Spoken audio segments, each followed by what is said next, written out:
Si le Tour démarre presque toujours à Dunkerque, il se termine historiquement à Nice. Après plus de 3 semaines d'un marathon intense, les 29 équipages se retrouvent dans la baie des Anges pour le 9e et dernier acte de cette 40e édition.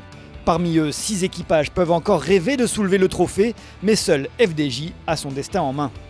On essaye de ne pas trop stresser, ça sert à rien déjà. Donc voilà, et puis c'est vrai que c'est peut-être pas le dernier matin, mais en tout cas, si on est bon aujourd'hui, ça peut être une victoire directe aujourd'hui. Donc c'est sûr que c'est une matinée un peu particulière.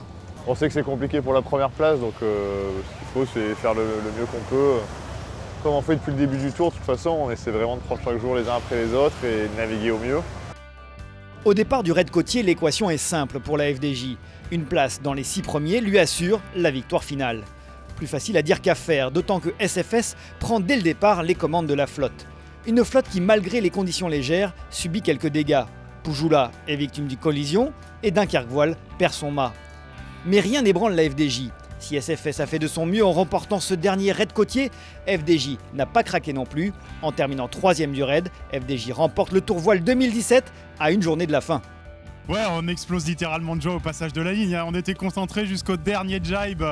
On était à fond dans notre régate et c'est en passant les lignes, j'ai dit ah les gars, on a gagné le Tour de France. Et là, explosion. Donc ouais, c'est vraiment du bonheur.